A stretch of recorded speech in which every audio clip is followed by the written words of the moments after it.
Hello, welcome back to Pilgrims of Plunder, our little podcast where we discuss various topics. Greg and myself is here. I'm Doug Aldrich. I'm the pastor of the Congregational Church in Winsted, Connecticut, Second Congregational Church. And my friend Greg is The random guy off the street as usual.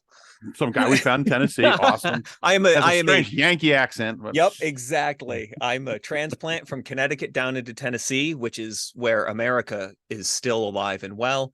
I am generally just laity, though I am the deacon of a Baptist church, which may seem odd, I not technically being a Baptist, but they are reformed and very gracious to admit me among their ranks. right. So Now, yeah. all these things are very good and serious, but today's conversation is not going to be that serious, but I think still helpful. I usually do the more heavy ones, but I want to talk about role-playing games today, of all things. And I Mm-hmm. want to talk about Dungeons and Dragons. No, actually, I want to talk about role-playing games. That's the broader thing, but the most famous one is Dungeons and Dragons. And to ask that question, is it appropriate for Christians to play things like D&D? Get into things, why you should or should not do it. But first, just a little background. I go way back in Dungeons and Dragons. I mean, I have, Ooh. yeah, I know. This is, Wow. I It's like could, I actually have, monochrome. yeah, monochrome, it's, absolutely. it's, it's, The it's blue book, blue it's and called. slightly less blue. Awesome. Yeah. And actually, I couldn't find my oldest copy. I have some of the books from the original Chainmail set going back to the 70s, the first edition of D&D. And I started playing like what, 79, 78, 80 around there. Mm-hmm. And man, it became my favorite hobby. And misplaced youth. Started in junior high school and played in high school into college. I loved it, and there's some dangers to it. Though my ability to engage in public speaking comes from my time playing Dungeons and Dragons. I'm very much an introvert, and D&D encouraged me to organize things and do public speaking, so that was helpful. It was a lot of fun. I stopped playing it around seminary, just too busy, and also I started wrestling with it as appropriate, but mostly it just was too busy. Of late, I've actually started getting back into it. I'm on sabbatical, and I have a couple guys from the church coming over, and we're playing not Dungeons and Dragons, but we're actually playing a game that I created, and it's set in 17th century, well, currently Bermuda, but they're Englishmen from the 17th century, and they're all Christians and they're Reformed. So, but I still wrestle with playing with it. I do. I know. Like I said, this is gonna be a light episode. So because I lived through the time of like what was it? There was some there was some great terror. I forgot that there was a technical term for it when it came out. Some kid committed suicide, and there was this giant craze. Is this a dangerous game? Are you going to go to hell if you play it? Jack Chick put out little Jack Chick tracks, and of Oh course yeah, Gary those were Gayox great. and TSR, the folks who published D&D, loved it Uh-huh. because it became the hip thing. And so I want to have a conversation. Is it appropriate to play? And there's various arguments against it, and just have a conversation about it. But I don't know if you're from a different generation, but you Having also, grown up in the IFB, the yes. Independent Fundamental Baptist world, I can tell you unequivocally, it is the devil. uh, Up there with women wearing pants and dancing. Yep. So um for even having grown up in that, so the religious consensus at the time in my youth was that such things were absolutely evil. However, I grew up with Nintendo and playing Final Fantasy and Dragon Warrior games, and those are RPGs. Those are role playing games, Yeah. console Yeah. versions, Computer. Yeah. which are different than the TTRPG or tabletop RPG, pen There and we paper. go. So I grew up, immersed in the medieval fantasy role playing game world anyway. And then in high school, I got into role playing with some friends at high school. Again, they're all very secular Was friends, it so D&D was your first? it was never. Um, What was your first we game? actually, but I don't even have. I have no justifiable excuse for mine. The first one that we actually were doing was actually Vampire.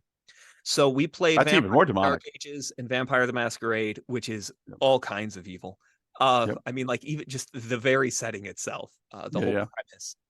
Um, so we played that, and then sci-fi RPGs, Alternity, and then we did D&D for a while, starting with version 3, and then 3.5, and then Pathfinder, and then D&D 5. Yep.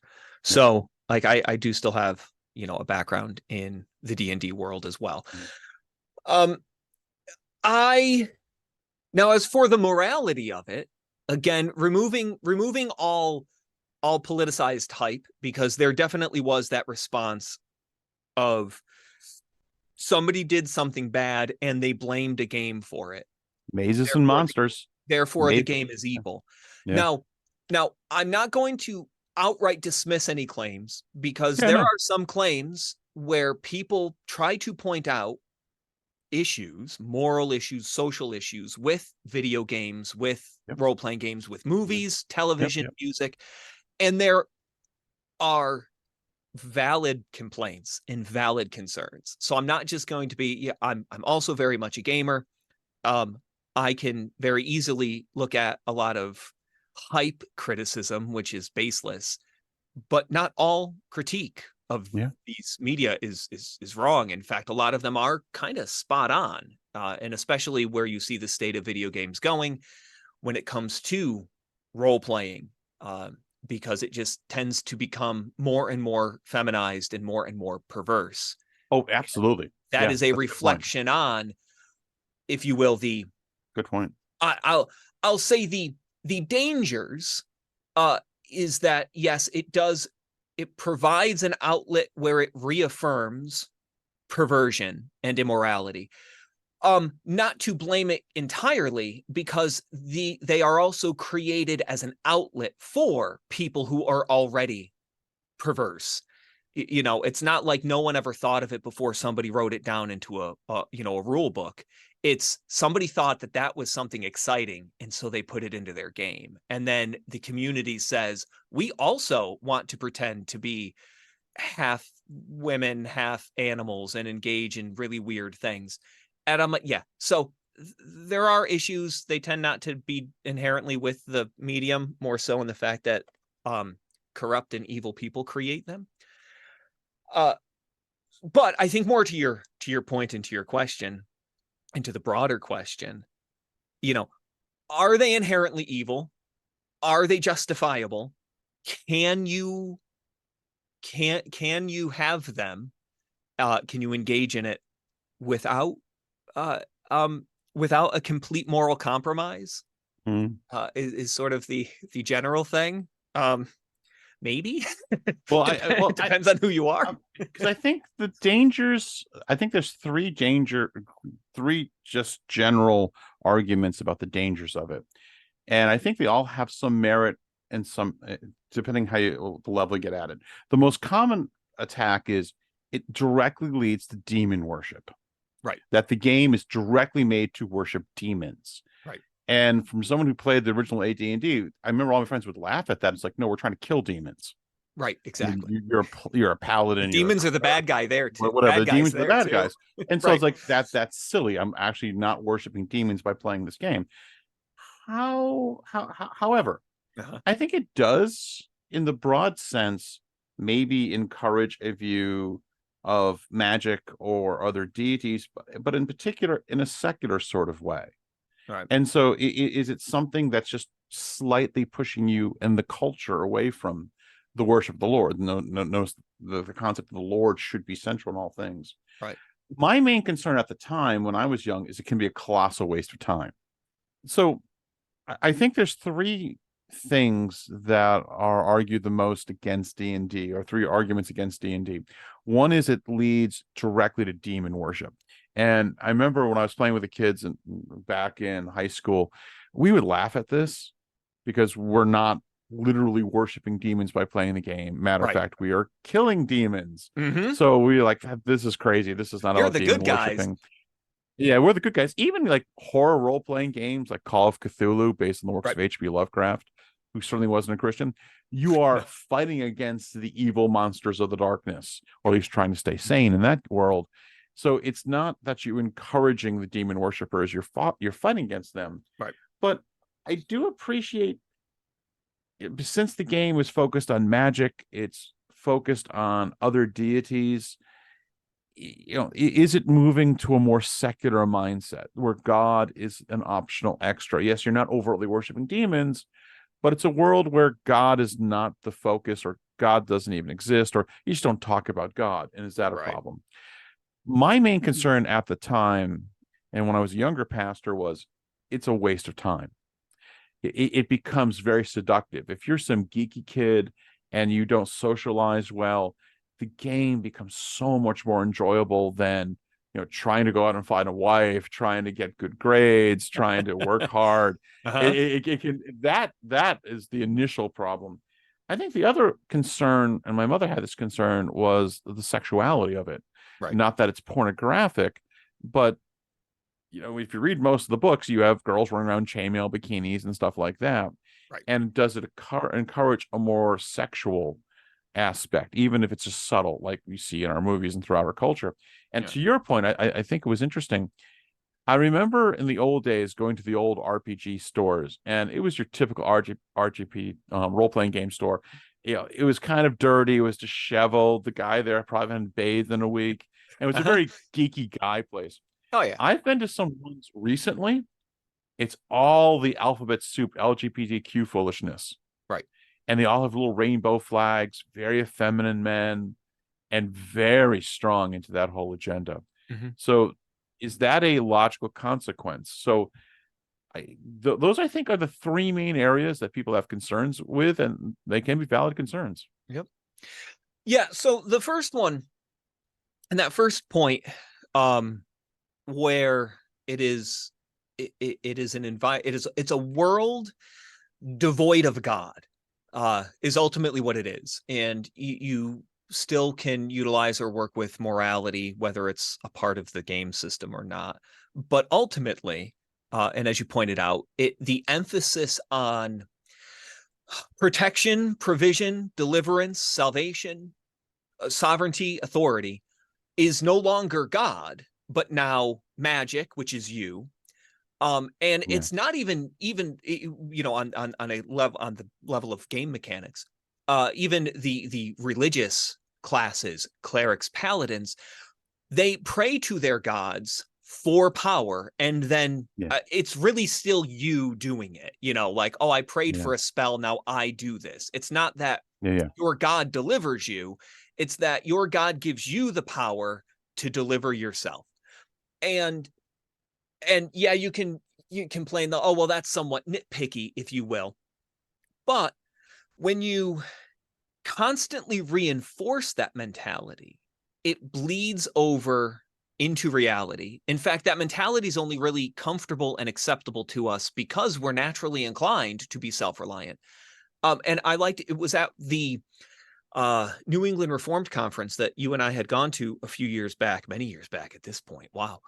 Where one of the speakers, one of the preachers there, he made this phenomenal point, and it was a critique on just I think like on cop dramas or on Yeah. television shows, in that the main characters, when they are confronted with something awful, someone was just murdered, what is their natural response? The response in the show is you contact the police, you contact, some secular group or organization.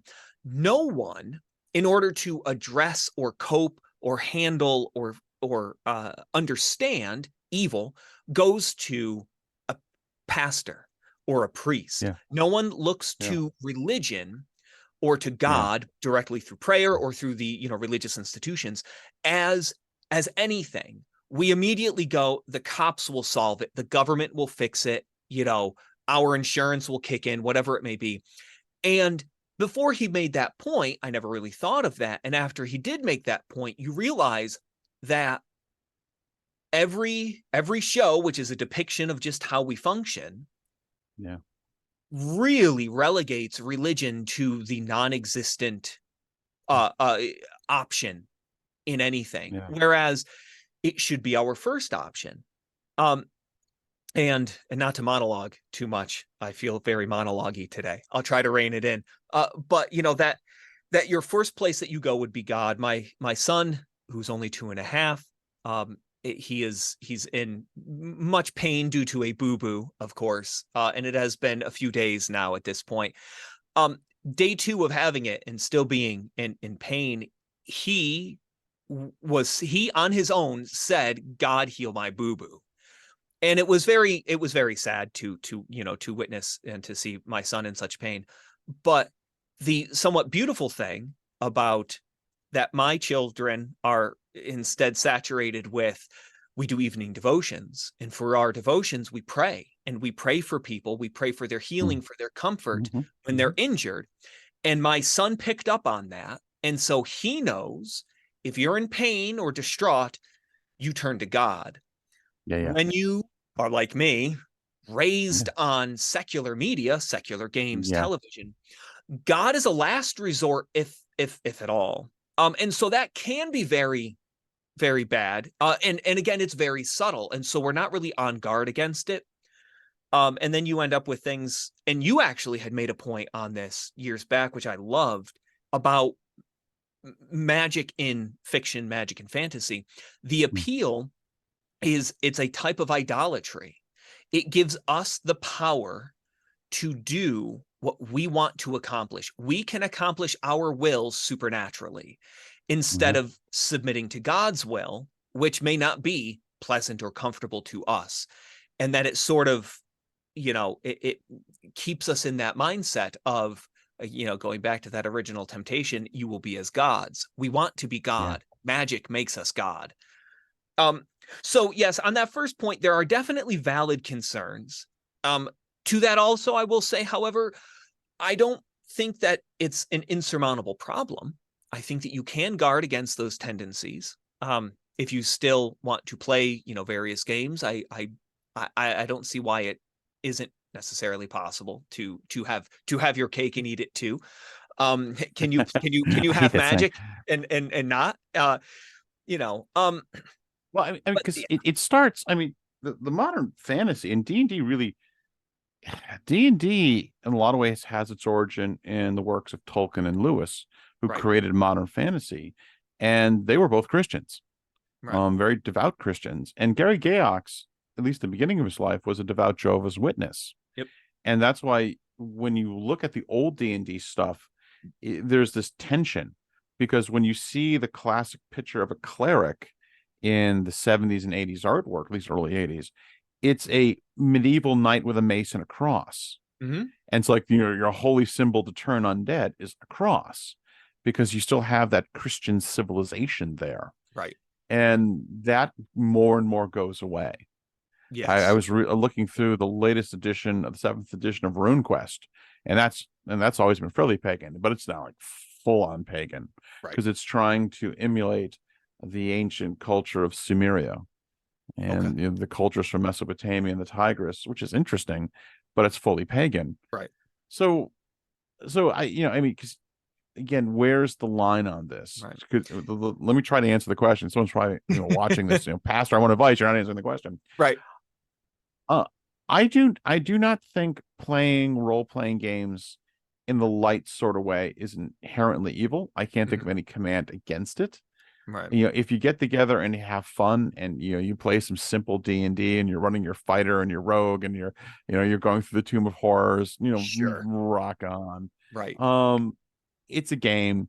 It's like playing a simple video game. Hmm. It can be a lot of fun. I must confess, I really enjoyed it. And though it has a waste of time aspect to it, it helped me a great deal to be able to speak and to be organized. Right. And I spent most of my game. I set my game when I was in college in 12th century England. Hmm. So I like being the game master. I like writing the worlds, creating the worlds. That's a lot of fun. And I set it in a historical setting, so I'd spend time reading things that are actually real. So it wouldn't Right. be a total waste of time. Right. And my characters on all some level were Christian. Yeah. And so I sanitized it in that sense. So I mean, can you play D&D? Yes. If your kid's into it, I'd be careful. Yeah. I would witness what they're doing. Maybe run the game yourself if you're an older person. If you're catching yourself doing evil things with it, then I would definitely not do it.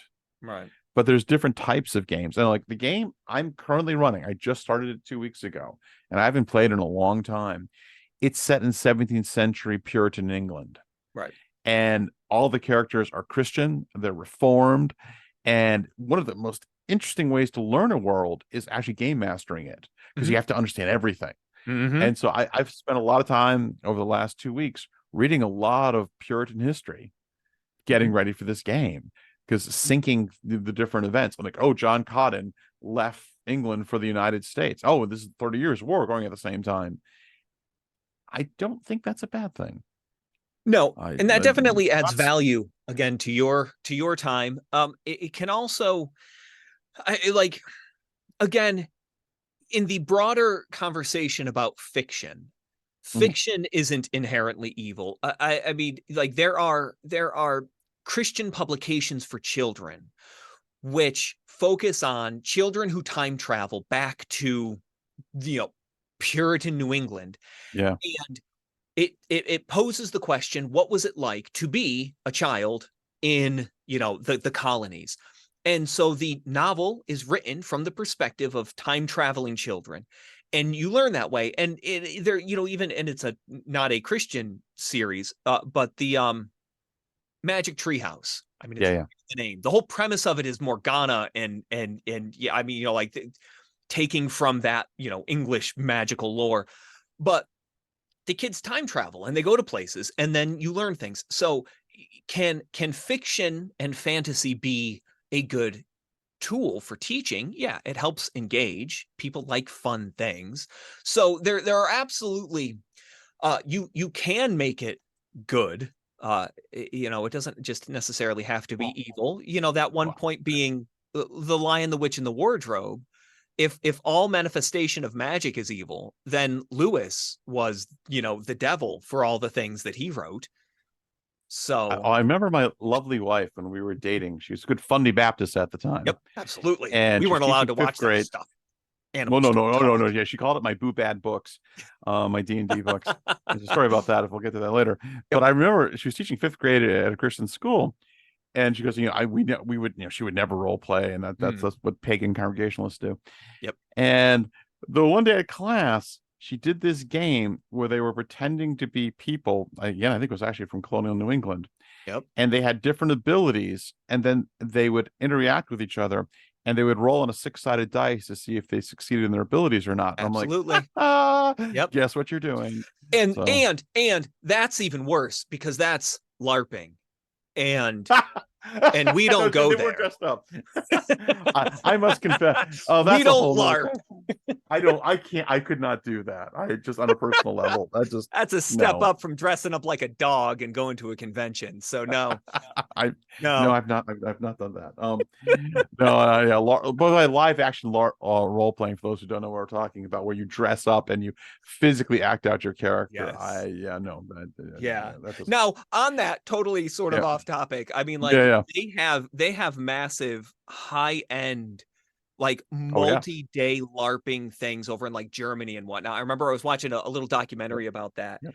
Yep. And Yep. like, it's fantastic, like the level of commitment that they do, and all these, they're all adults, they're Mm. all out there, they're all doing this stuff, and you can show up as sort of anything, and you Yep. immediately then get grouped into, like, all the elves are over in here, and they, like, build all this stuff.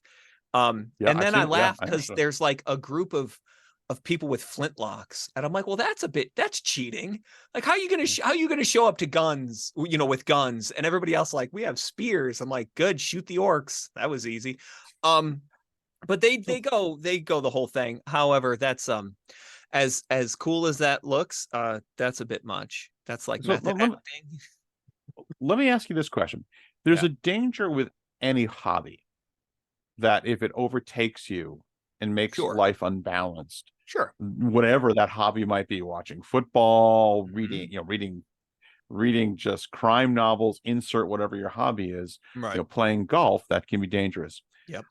So that's a general warning when it comes to role-playing games. Do Right. you think there's something inherently slightly, maybe more than slightly, more dangerous about role-playing games? I do. Well, Or is it just we're just talking hobby dangerous? no, no. Well, so it has the same dangers as any hobby. Again, yeah, Sure. if it can dominate your time, Yeah. and this also social media is the same thing. Yeah. Like when you start to Yeah. neglect your family because you're too busy on Yeah. Facebook. Instagram can be just as evil. Right, Yeah. right. When Instagram becomes more, when taking pictures of your kids to post on Instagram becomes more important than Facebook. actually Yeah. spending time with your kids, there's a huge Yep. issue. Yep. Um, Yep. so there is the inherent issue of any addictive hobby, right? Because it provides for Right. you something that everything else does not, hence the addiction. It gives you something and you can try to find it. And so then you go, it certainly happens. Everybody can have some sort of thing, and it can be very destructive that way.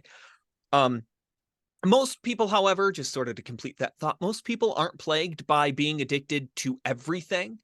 Or even necessarily anything. To say that everyone has some sort of addiction, I don't think is necessarily true. No, no. But Addictions are is there generally something in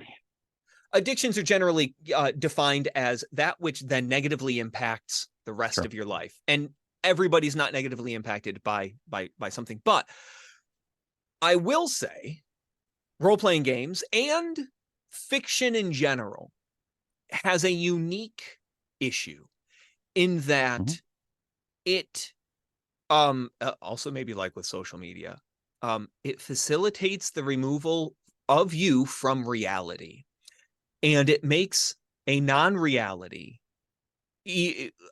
better, and Yep. can then influence how you then act or interact or engage or refuse to engage with reality.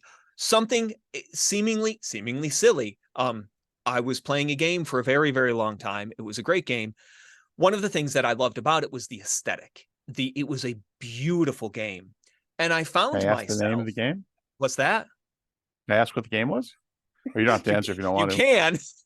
I Never certainly mind. would. Keep on going. No, no, No, no. no. So anyway, uh the I caught myself in real life, and it happened to be a gray and rainy day, so it was somewhat, Yeah, it didn't work yeah, well. yeah, Looking and going, this is not nearly as beautiful as the fake Bloom, inspired yeah. game You're that right. I've been Yeah, yeah, yeah, playing. yeah, And like you become dissatisfied with reality because it's yeah. not tailored or manufactured for your pleasure. And uh like so something like that. Again, and specifically with role playing not only puts you in a different environment, but it makes you a different person, Yeah. which can also lead to dissatisfaction. I mean, to use the very extreme thing, it's akin to romance novels and pornography. It is that level of self-aggrandizing and the self-gratification fiction.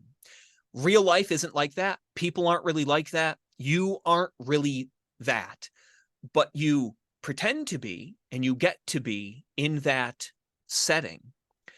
And that can Okay. definitely, which is I think why gamers are generally very gung-ho about gaming and very much addicted to gaming and very dissatisfied with reality, because in a Yeah. game they get to be something, they get to do something different, even if it's Battlefield.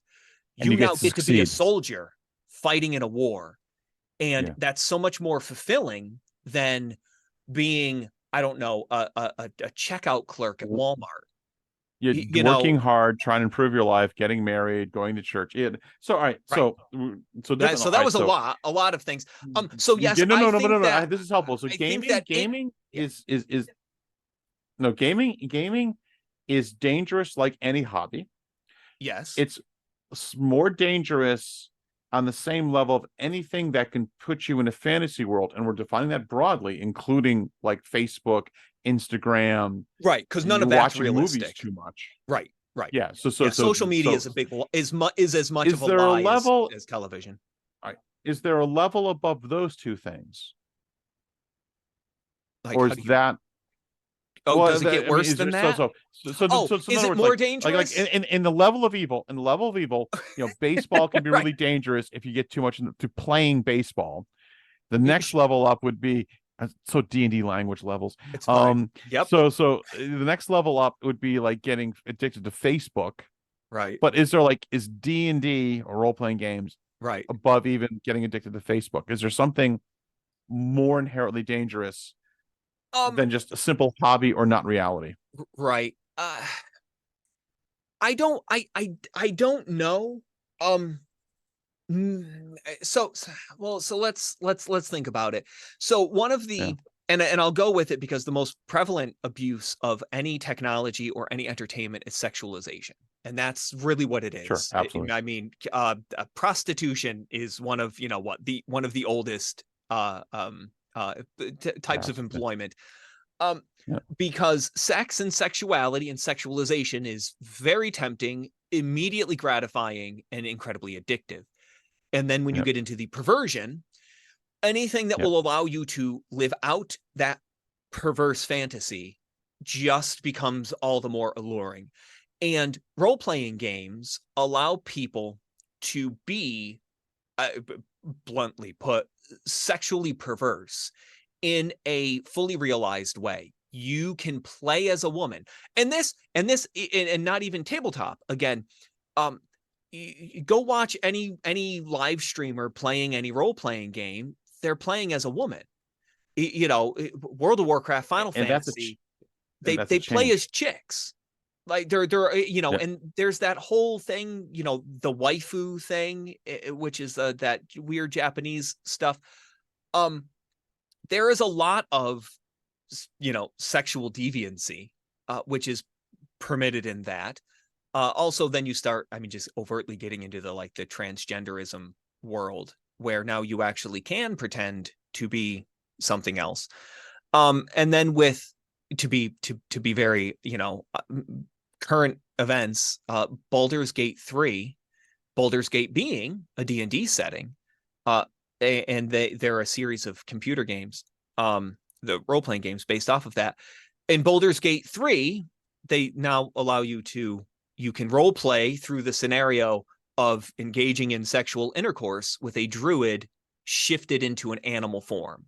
So it is overtly promoting bestiality. So, and this is of course praised but is as that our culture? something. But Now that's what's a driving reflection of what there? culture. Try Right. selling So that game 20 years ago. because I remember just on several things. So I remember I the first MMO I ever played, the only one I've actually played was WoW. Yep. And I remember, I mean, I go back to vanilla, and I remember back in the day, it was a huge thing if a guy played as a girl, played a Yep. girl avatar. It was And if you weird. found out, it would be shameful. It Yes, was it like, was. you were There were not jokes supposed to about do it. it. Yep. Oh, absolutely. And Oh yeah. now it's just the norm. Yep. I mean, most guys just simply play girls, and on one simple level, it doesn't have to be a transgender thing. Just like if I'm spending all my time looking at a figure running Right. down a hallway, Just look at a I'd rather look female at a girl. figure. Right, Yeah, exactly. and so the sexuality thing is interesting. Again, that was the concern of my mother. I must confess, looking back, and I really wasn't a Christian when I first started playing. I was a nominal liberal Christian. My world didn't get too sexual. I don't know, because I mean, we had guys. I also had female players, Yeah. and I always kept my game very PG rated, Right. very clean. I guess just speaking on a personal level, the temptation would be more just with the artwork that comes with it, and and that just becomes part of the culture. Right. Again, women in chainmail bikinis and stuff like that is very much Yep. a fantasy trope. So that's more and more going away, but for bad reasons, because Right. everyone's scared of Feminism. feminists, and Yep. that's a whole nother conversation, Yep. and that's a strange thing. So, but again, back to the bigger point, is this just part of the culture, or is this something inherent in D&D? I don't know. So, and I started off heavy with, um, as I said, with vampire, which is, Yeah. I mean, man, at least D&D has some, you can justify some of that vampire. I mean, Lawful good paladin. right. The premise of vampire, the lore of Yeah. vampire is rooted in Judeo-Christianity, but of course, absolute Yeah. blasphemy of it. Yeah. Although I will say that I learned certain terms like antediluvian playing vampire, and that's actually a legitimate thing, which is Yeah, sad absolutely. growing up in a Yeah, Christian household. I'd never heard of yeah, antediluvian, that term, outside of a fictional game. But anyway, in its defense, the original editions, they had as a mechanic, there was faith, because the yeah, greatest antagonist to being a vampire was religion. And it yeah, was initially that of, at least, the Roman Catholic or Protestant religion. Christianity was yeah, this insurmountable antagonist if you were the vampire. And they even had, which I appreciated, certain scenarios in which you as a vampire could acquire that characteristic. And one of the, if you will, like a beautiful redemption story being that in realizing your utter wretchedness as this evil yeah, creature, you could turn, only God would accept you. And at least in the original, or in Masquerade in the earlier editions, the great struggle was against the beast. And so that yeah. was the animalistic nature inherent in your curse. And you had a humanity meter, and that was morality. And there were sins that would impact your humanity. They did away with all of that in the later editions. They Yeah. scrapped the whole Yep. Yep. humanity system. Yep. Yep. Just like Yep. Yep. in current versions of D&D, um, you don't have to be lawful good to be paladins, and you don't Yep. even have to have a deity to be a cleric. You can be a cleric of an alignment instead of a cleric of a god. So you're you're Yeah. you're permitting And agnosticism. they don't know how to define lawful good anymore, Well, right. It's all it's which makes all sense because the it's all original game, stupid. we all knew because it meant basically Judeo-Christian. Right. Yeah. But the so for me, also, like, our campaigns and sessions were never sexual or sexualized. The great Yeah. allure for it was power. Again, Yeah. as you said, being some, nerdy teenager, Yeah. wouldn't it be cool to have supernatural ability, to have this power, so on and so forth? And you get to succeed easily. Yes, yes, there is success. And because your game master's never going to just kill you off. This is why And everybody should just that's the allure of video games This too. is why you should just play Warhammer 40K, because you're gonna You're right. die. Which is also, and with Warhammer 40K, it's very religious, very high church. I appreciate that about that game setting. But for me though, uh, you get into that pattern of thinking and of wishing that you then could actually have power, and if at best it becomes a waste of time rather than engage with reality. I'd rather fantasize about, wouldn't it be cool to be whatever. It's like, well, shouldn't I be spending that quiet time in meditation on the word of God rather than still continuing to fantasize about, wouldn't it be cool to be, to turn invisible? And I Well, can make the but same argument against heavy comic book fans, because again, what's the premise of comics? You can say the original generation of comics and comic characters was, you know Superman, heavy Christian morality, Captain America, patriotism, Christianity. And then now look at, superheroes or anti-heroes or whatever. It's just but again, is people with that power. because the And it's a culture reflection has on gotten worse, it's a reflection on or did society. these things drive it?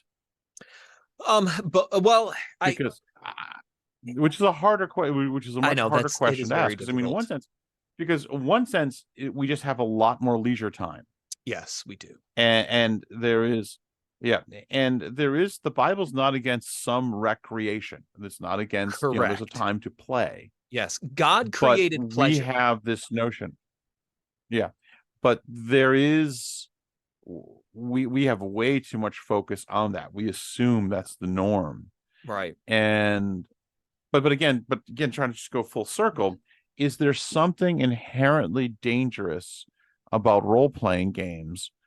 Or again, it falls into the category of too much recreation, too much hobby, don't get too focused on the fantasy world? I think my answer is there's nothing inherently wrong with it. I can't think. I mean, I suppose if you're playing in a, would you be violating one of the first of the fourth Ten Commandments if you're playing in a world where God doesn't exist? Right. If you're playing a magic user, let's look down the brass tacks. Are Right. you violating, do not suffer a witch to live? Right. Because Now, is there a difference between playing that character and reading a book about that character? I mean, can you read a book about Gandalf, who was an Yeah, angel, right. There in was, Tolkien's world, yep. and then I'm like, okay, can I be Gandalf? And can I, Lewis yeah, Lewis had enchantments. The yeah, sure, your antagonist was a witch, but your protagonist yeah, was a talking lion, and they get entered into that world the through deep a magic, wardrobe. yeah. So I'm like, it's all sorts of magical. Well, I mean, well, There's when magic. Lewis and Tolkien, Whether or when not you can Lewis and wield it. Tolkien came out, the fundies were very much against it, and we use that Mhm. term negatively. Yep. As I get older, I'm sometimes wondering if the fundies were right from the get-go. I know, for all the faults of the fundies with a lot of things, we have hit certain topics where their extremism probably was the smarter one, because once you finally see the outcome of the liberality, Yeah, of these things, you're like, oh, it really wasn't worth it. yeah, Now again, but this it also sort of hits on that greater issue of, do you go Puritan or Lutheran? Is the problem with the thing, or is the problem with the people and how yeah, they approach exactly. the thing? Do you get rid of everything because it might become an idol, or do you adhere to high church? And if it becomes an idol, that's a problem with the idolater, not with the tradition. Regulative principle over the normative principle. Right, exactly. So, and Yeah. as time has been going on, I also find myself, I think I'm more of a closeted Lutheran, come to find out, because boy, when I start listening to good Lutheran preachers, I'm like, oh, that's the most beautiful, gracious thing ever. Um, but Did you anyway, listen? Did you that's a listen? Did different. you listen to that sermon I sent you? I did. It was amazing. Well, this is too much of a tangent. It was beautiful. I mean, that was an impressive 15 minutes. That Yeah, was incredible. It got to the point, I know it's a tangent, but I'm going to just yeah, complete that. yeah, It yeah, yeah. got to the point where I was listening to him and I hadn't read the verse. He was preaching on, I think that was from Luke. I Yes, didn't Luke, read it when Fisher he man. was going through. And it got to the point that it was so radical of a sermon, I Yeah. began to question whether or not what he was quoting was even in scripture. I'm like, wait, did it actually? I went back to the Luke text and I'm Yep. like, he's not making this up. He Nope. didn't just come up with this. He's not reading into it. He's actually reading the text. And I'm like, wow, what a beautiful To interpretation of explain that to text. explain to the listeners, and we've massively tangented. No, we have. Um, He it, made the I will make you. on my sabbatical, I check out Yep. Mostly Lutheran and Presbyterian churches, and the gentleman was preaching from the Luke text about being fishers of men, Yep. and every single person in modern America makes that. What are you doing to get to save souls? Right.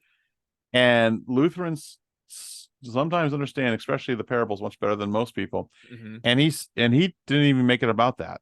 He No. made it about occupation Yep, it was like because it's faithfulness in your vocation, and I'm no, like, wow, yes, that was yeah, really well done. yeah, and it was short. It Yep. was organized. It didn't wander all over the place, Nope. and it That was was just I, a I was very beautiful impressed. sermon. I'm like, Yes. and because it's so rare to hear someone preach that text correctly, Yeah. so that's what we're Yep. talking about. So So anyway, nothing to do with Dungeons and Dragons. no, I'm not The sure. the yeah, Uh but uh sorry, yeah, sorry.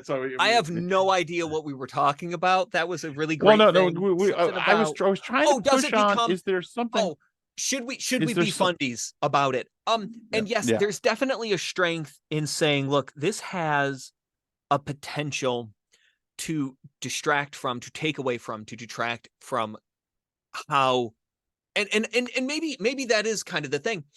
There is a lot of all right, I can't quantify that measure. Um, there are scriptures about thought. Christianity is about thought, how we yeah, think, what we evaluate. We are to evaluate things spiritually. We are to take every thought captive, bring it under submission under Christ. Um, how you think is incredibly important within life, religion, mhm, Christianity. So when you surround yourself with secular thinking, yeah, it causes you to think secularly. If you play a game in which your world is inherently godless, and I don't mean that in a direct way Yeah. of it is offensive unto God, but it is without God.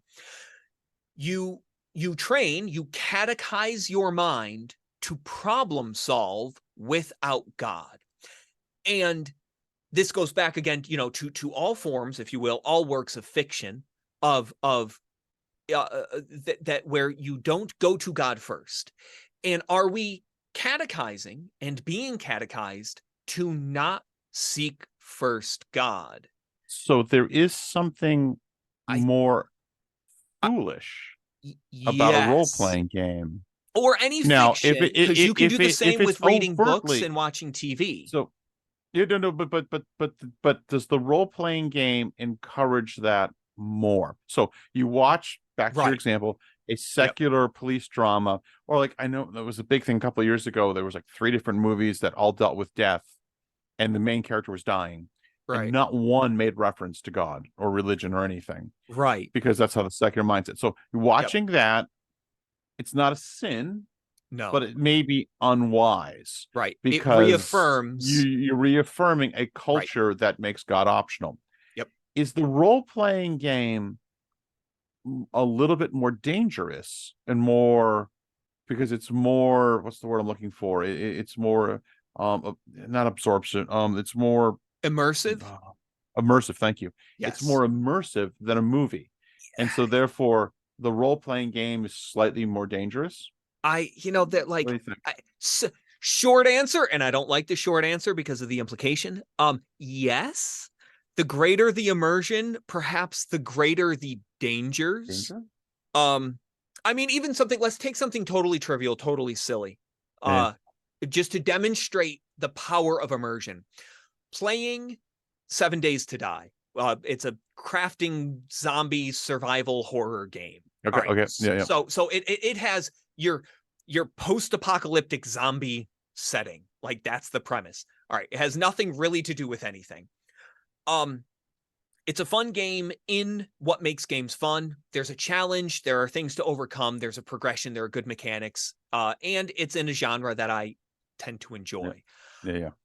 It's a really immersive game, and I found myself, and as strange as it is, at times, like even now, just going out and about normally, in the back of my mind, being worried when I step out my door, check for zombies. Like it's like how you feel after watching a horror movie. Like you're almost afraid to you go around your house and you turn all the lights on, sort of a thing. If you are of that mindset, um, it can impact then how you view the world. As trivial as an example as it is, demonstrates well how impactful immersive fantasy can be in that it changes how we approach reality with that. So it certainly can change how we think and how we feel and how we interact with reality, depending on the I'd say the level of immersion, even if that's not necessarily its goal. Hence the Puritans' fear of the theater. Let's close all theaters. Yes, theaters are bad. Yeah, So I've been yeah. pondering. I've been pondering this, and to answer my own question, is there something more inherently dangerous about Dungeons and Dragons? I think my quick answer is no, because unless, but I'm open to correction, Mhm. because unless you start throwing out almost anything. Everything. Yep. And so, like, if you want to get together once a week, once a month, a bunch of guys, and you whip out the Village of Hamlet T1, and you run through it, and you're killing some monsters, and it's just a silly game. You're having fun. Rock on. I do think, because it's so open ended, I do think a little caution is warranted, because it can go off into strange areas, and it can lead to things that maybe are inappropriate. And reading C.S. Lewis or Tolkien is wonderful, but it can lead you maybe most extreme things down to pornography or something like that. But Right. so could watching a football game with cheerleaders. So I don't think there's an Yes. I don't think there's something inherently more dangerous about role playing games. I think you can do it, but Mhm. you have to, with everything, cautious. What do Yes. you think before I go off on a sub tangent? No, I don't disagree. So there's nothing uniquely evil about Dungeons and Dragons. Is really the quick answer for that. And yes, to your point, um, the same temptations can exist. And again, as I'll make any immersive fantasy in any form, written, visual, whatever it may be, interactive, has a unique risk, but not a guarantee. It is in and of itself not any more evil. I mean, they tried to make Christian video games at some point for the Nintendo. I had There was them. Christian role-playing games back in the early 80s, Right. So and I and they were have no terrible. problem. And like I always make that point, one of Yeah. my favorite settings of any role-playing game is the Warhammer 40K universe. And Yeah. and you can make the argument that is a very positive religious. You're fighting against literal demons because they're evil. And you're doing so not with just swords, but with faith in the Yeah. in the God Emperor. So um no, D&D isn't uniquely evil.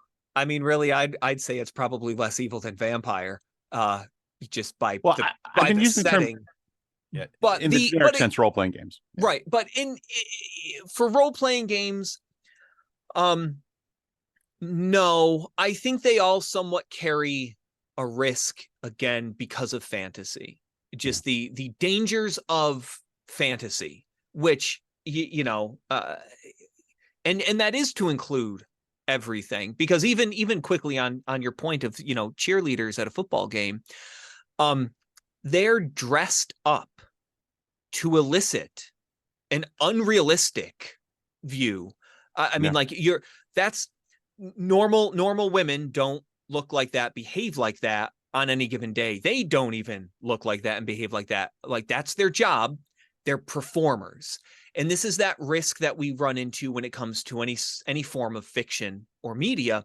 When you watch a movie, those are actors portraying a fictional character in a made up narrative. We make that real because it looks real. I mean, they're real people, but those aren't real characters. Those aren't real behaviors. That's not Yeah. real dialogue. It's all manufactured to elicit an emotional and mental response. And if you lose sight of that, I think that becomes the danger. So to your point, can you get together with guys and play a game? Sure. Like, you can go play Battlefield and shoot people on the internet. Which sounds awful phrasing it that way, but I mean, it's a game about war. You're killing, as long as, can you draw that distinction elsewhere? Little Yeah. boys playing cowboys and Indians, to be politically Right. incorrect. Right. You're Cops running and around shooting robbers. each other in the That's role backyard. playing. Right. And that's That's role fun. playing. And Yeah. there are a lot of, I mean, you could look at, there are a lot of positives, team building exercise, communications, coordination. I mean, like, Especially to get together face to face and talk with people, which oh is no, like there's a huge doesn't. social component to actual Oh, tabletop role playing, oh, absolutely. which I would actually argue makes it vastly superior to most online games. It helps me for creative thinking on the Yep. fly, developing social skills, public speaking, Yep. organization. There is an incredible, there are absolutely positives to it. There are inherent risks, without a doubt. And I do have to say, though, like, even if it became somewhat of a, it's like, oh, you spend like a waste of time. We'll use that classification. Yeah. If your waste of time is sitting with friends, having fun, that's a lot better than the waste of time of sitting in front of a television binge watching Netflix alone. Absolutely. I mean, there are far worse ways to waste your time. Yeah. So I will definitely offer that as a defense for role-playing games. For I mean, like, social fiction's a lot better than solitary fiction. So I think I like this because I here's the conclusion that I've come to. Sure. Role-playing games are not inherently evil. There are two major dangers is anything that happens when related to hobbies, where hobbies become more important, or fantasy, where fantasy takes over reality. Those are the two dangers. Hobby, too much recreation, and too much fantasy. And too much work. Your work can also destroy your personal life too. Yeah, no, But exactly. anyway, But it certainly can. But yeah, so but yes, yep, so are role playing games inherently evil? No. no. Can you do them? Yes, Hmm. but with the same temperance you should have about any hobby, and Yep. also be cognizant of the dangers of too much fantasy. Yes, yes, I will go with that. Um, and again, I think that that's something that's appropriate to take into any type of fantasy, and we bring it up periodically. The television shows that will air broad daylight would never have made it on, would never have been broadcast a generation ago. I mean, Yeah, just like, because what we accept, and we should be mindful of that as Christians. yeah, Just because you've become desensitized to yeah, sin doesn't make it not sinful. yeah. And it's really easy to go, well, I'm not bothered by this, therefore it's not bad. That's yeah, I would say be on your guard in any area of fantasy, um, yeah, because yeah. fantasy is very tempting and very subtle. Uh, you know, so I have yes. a I have a very narrow question I'd like your advice on. Okay. So like I said, pastoral advice. Yes. So no, like I said, I've recently, because of my sabbatical, have started role playing again. I have a Hmm. bunch of guys from over from the church. Yep. We are playing in 17th century Puritan England, Yep. and I love it because they're all Christians. There is witchcraft. Witchcraft is real, but that's true in Mhm. the real life. But Yep. you go burn the witches. Right. So it's evil, and they're Christians, Yes. and it's Yep. and it's wonderful doing all this research and learning more about 17th century Puritanism, which is a topic I'm interested in to begin with. But putting it within its historical context helps. I got done playing with the game. We had a grand time. It was a bunch of Christian guys, and and my wife was like, "Oh, yeah, I hear you cheering and yelling, and and having a guy time. We missed you, my friend. Move back to Connecticut, One. Right. just so we can play, we can play RPGs." But I was I felt a little guilty, and I started doing a check, and I actually asked the guys. I said, are you guys comfortable with this? And I realized I was asking about two things: one about the game in general, and they Mhm. were. Right. I said, "Is it okay that your pastor's the game master?" And because I was feeling a little uncomfortable, and I'm like, because I like acting it up. I'm much more of a storyteller game master than a rule Right. based game master, and I like getting into the voices and creating different characters. It's actually a lot of fun. It's like Right. just kind of acting off on the side. And I asked the guys, I said, like, "Are you okay with the game?" And they're like, "Yes." I said, "Okay, are you okay with your pastor doing this?" And I'm like, "Huh?" And I'm like, "Is this inappropriate for a pastor to do? Higher level James 3:1." But I realized, I think it was more the notion, and there's a debate about with pastors about this: how much can you be friends with people in the church? And that's an issue because and so because oh no, let me put it in the Navy Yep. thing. In the Uh-huh. Navy thing, should a lieutenant socialize with an able-bodied seaman, or do you No. need to keep that distinction? Yes. How about in the church? Can the The church. pastor? No, go ahead. Finish. No. I'll just leave Oh, it there. okay. I know what you're going to say, Okay. but just give it an answer. Can a pastor fraternize with the Yes, laity? yes. The concept of fraternization doesn't exist within the church. In Amen. fact, Amen. in fact, our Lord says to his disciples, "You are Yeah. not like the Gentiles who lord their position over one Yep. another." Um, Yep. there is a an understand. I mean, that is as asinine as asking, can I play with my daughter? Of course I can.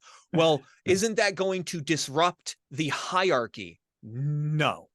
I am the head of my household, Yeah. yet I have very personal, close, and intimate relationships with every member of my household. Uh, it is a strengthening of a bond, not a weakening of a bond.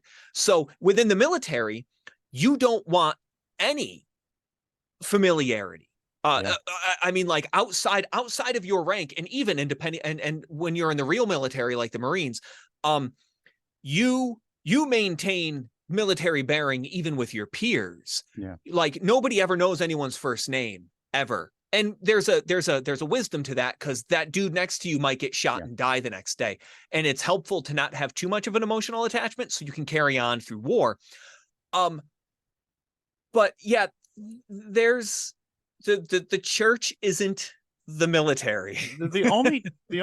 I agree with absolutely everything you're saying. Yep. Like I said, I really enjoyed it, and there was a little bit of me that was like, I felt strange. Like maybe it's like, same thing, like never want to LARP. I agree with everything you're saying. Pastors can be our friends, but this is a conversation among No, pastors no, because I'm taking this. I'm taking there this is a seriously. danger because I only invited 4 people over the church to come hang out at my house, Right. and there's the danger of like, oh, there's favoritism. Well, it's not a But church but event. yeah, exactly, and the pastor can, Uh, yeah, yeah, Jesus was not everyone's friend. and he had, Among his yeah, disciples, he had a close group. and There were yep, closer disciples than yep, the general 12. And among the, if you will, the laity outside of those even 12, there are those referred to as friends. He was a friend of Lazarus. So there was a closer relationship with Lazarus, with Martha, with Mary, than with the countless other people that he healed, that he ate with. Now, our Lord was genuine yeah, in all of his interactions, but all of his interactions were not of equal personal relevance. yep, He had friends. yep, And even like you even see this with in a condescending way with God and Moses. yeah, Nobody was at the level of Moses yeah, since Moses. No one was God's friend the way yeah, Moses was. yep. And so is there favoritism within Christianity? Well, sure. now And now I again, agree with you, but that yeah, doesn't now God and Christ, who is also God, are not respecters of persons, right, right? right, So our personal relationships right, should never influence how we interact. In the grander scheme of things, we are never to show favoritism. right. Um, but we are not commanded to like everyone equally, and we will develop more intimate relationships and friendships. Like I So said, no, which is absolutely yeah, spot on. but I Like I said, see it I was see from a interesting 'cause PR optics yeah. perspective. Like I said, I got to the end of the Sure, game and I was like 95%. We were having a right, grand time. It was good to have some fellowship with some guys. right, And it's, I must say, for role playing, it's just fun. right, When it's right. done well, it's to me one of the most enjoyable games there is. Yeah. But like I said, I, I had this little tinge yep. afterwards because it's like I've never really run the game as the pastor Well, and I had mean, people. Yeah. So yes, you don't stop being the pastor. I get that. yeah, But there's yeah, also a difference between it being an official church function yeah, which it where wasn't. those distinctions are maintained. So I we mean, do have a also, game night every once in a while. So maybe right. I will. The I'm gonna bring apostles, Munchkins. there you go. Munchkin's great. Um, the apostles, even the apostles had closer relationships with Right. those who aided them, those who traveled Yep. with them. Yeah. Absolutely. There were close relationships with men of standing Yep. within the church. And I mean, and if that makes anyone else in the church jealous, I mean, that's ridiculous. Where else ever in all human existence are you to have equal relations with everyone? No, I You totally know, agree. Like yeah. I said, it was just But yes, it no, was I something I wanted understand. to talk to with you about, and I thought I'd Right. actually tack it on here because Yep. it's good to have that iron sharpens iron. Yep. And you gave me the answers that came to my mind, but it's always good to double check. Yeah. Yeah. I mean, and look, You know. if you're not allowed to be friends with a pastor, then I violated that. I've Yeah. been then we've messed that up what for Yeah. Yeah. 15 years, 16 years or Yep. something. I'm Yep. like, well, technically you're not my pastor anymore, though I still refer to you as my pastor. Yep. So So you do have to move back so you can be part of the party. uh-huh. Yeah, no. There's a reason to move. Yeah, role playing game. I'm not So, but I I don't miss think playing that much. we did have some tech issues on this one, and we Yep. fixed them. Yep. Laying on hands, plus one spell. Yeah, Plus everything one falls blow. apart. Well, if it's a cantrip from fifth edition, I can cast it unlimited times per day. So I So, had which another issue, but I'm I gonna save it appreciate. for later, and that Sure. is does magic actually literally exist? But we'll keep that as a separate topic. Mm-hmm. Mm-hmm. Um, No, that's a good so topic. I like what we came up with. So Yeah. role playing games, no, Right. But I mean, the role playing games, it's okay to play. They're not Yep. inherently evil. I meant no, they're inherently evil. Right. But there's the warning of hobby and fantasy. Right. Don't let your hobbies take over your world, and be Yep. careful of fantasy. Right. Don't let fantasy That's take over either. yeah, yeah. Right. And those two things together, then that may be what makes them sometimes a little more dangerous. Yes. But it's those two things, not the game itself. Right. Right. So, right, exactly. do you have any closing thoughts? I have nothing.